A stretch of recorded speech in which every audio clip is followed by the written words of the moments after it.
वीरा धर्मज्ञा श्रद्धयान्वितः क्षिपत्य अघं महदपि वेणुगुल्ममिवानलः।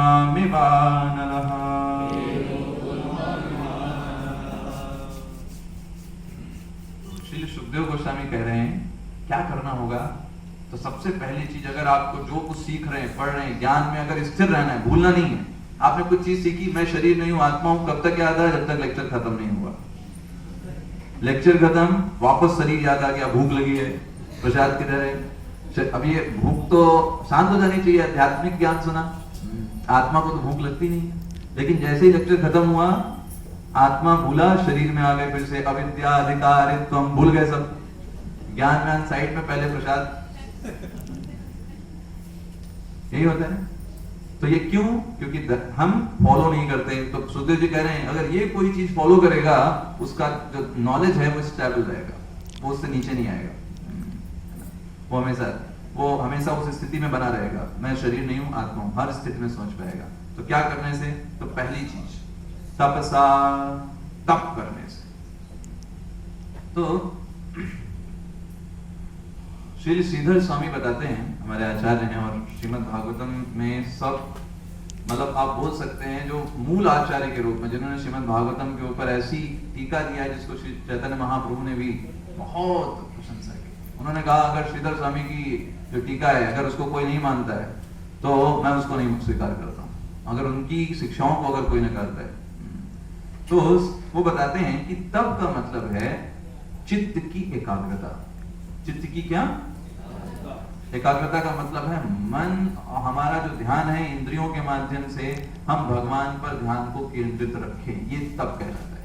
तप का मतलब नहीं हिमालय पे जाकर के, है ना, साधना करना, वो तप नहीं है। तप का मतलब है अपने चित्त को पकड़ के रखना, भगवान पे लगा करके। ये क्या कहलाता है? तप। दूसरा, ब्रह्मचर्येण, ब्रह्मचर्य का पालन करें। जो ब्रह्मचर्य का पालन करेगा उसका नॉलेज है वो रुका रहेगा। अगर ब्रह्मचर्य का पालन नहीं है, नॉलेज जो है गया, आप उसको रोक नहीं पाएंगे। उस जो विमर्शनम है, तत्व ज्ञान को रोक नहीं सकते। तो श्रील प्रभुपाद जी इन अपने तात्पर्य में बताते हैं कि ब्रह्मचर्य का मतलब यही नहीं होता है ना, कि सिर्फ ब्रह्मचर्य का मतलब हम सोचते हैं, है ना, कि विवाह नहीं करना ब्रह्मचर्य हो गया। ऐसा नहीं है। ब्रह्मचर्य के 8 पक्ष होते हैं, श्रील प्रभुपाद जी अपने तात्पर्य में बताते हैं। और वो श्रवणम, कीर्तनम, केली, ऐसे करके 8 पक्ष होते हैं। तो जस्ट मैं जो प्रभुपाद जी ने लिखा है उसको पढ़ता हूं। पहला पक्ष क्या होता है?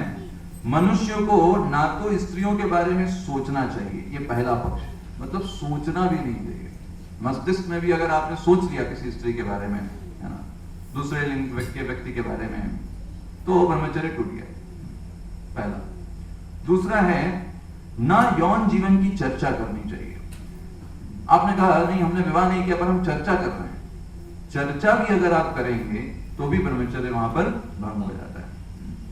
तीसरा, ना ही स्त्रियों के साथ कोई क्रीड़ा करनी चाहिए। यहाँ स्त्रियां हैं तो उसको विपरीत लिंग हम मान सकते हैं। तो कोई भी खेल नहीं खेलना चाहिए, है ना, कि हम कुछ खेल खेल रहे हैं नॉर्मली, ऐसा कुछ खेल नहीं खेलना चाहिए। खेलने से भी ब्रह्मचर्य नष्ट हो जाता है। स्त्रियों की ओर कामुक होकर देखना चाहिए, देखना नहीं चाहिए। अगर देखेंगे तो भी ब्रह्मचर्य नष्ट हो जाएगा। उनसे घनिष्ठता पूर्वक बातें नहीं करनी चाहिए। घनिष्ठता पूर्वक बातें का मतलब है कि हम अकेले में उनसे कुछ बात करें, वो नहीं करनी चाहिए। कोई भक्त भी हो तो भी क्या, हमें समझना चाहिए कि हम अभी साधक हैं, हम कोई सिद्ध नहीं है, कि हमें कोई बुरे विचार नहीं आएंगे। श्रीमद् भगवत गीता में स्वयं भगवान बोलते हैं कि बड़े से बड़े विद्वान भी इस जो वायु के झोंके होते हैं इनमें बह जाते हैं, इतना भयंकर प्रवाह होता है। तो हमेशा सतर्क रहना चाहिए, कभी भी घनिष्ठता पूर्वक बातें नहीं करनी चाहिए। अगर आपको आवश्यक है, कुछ सेवा है, उसके लिए बात करना है, तो फिर किसी ना किसी की उपस्थिति में बात करना चाहिए। अकेले में बात करने की कोई आवश्यकता नहीं है ना। संभोग में रत होने का निर्णय लेना चाहिए, अगर निर्णय लेते हैं वो भी ब्रह्मचर्य का है। ना ही यौन जीवन के लिए कभी प्रयास करना चाहिए।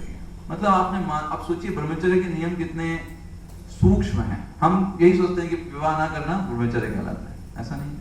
ये 8 पक्ष हैं, इनको फॉलो जो करेगा उसका जो है नॉलेज रहेगा।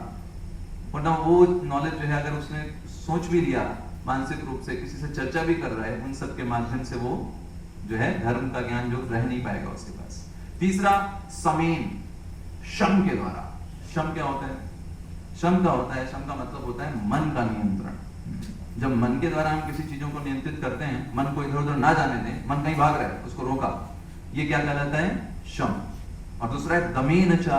दमेन का मतलब होता है इंद्रियां भागती हैं, मन तो ठीक है, इंद्रियां भाग रही हैं, तो इंद्रियों का नियंत्रण करना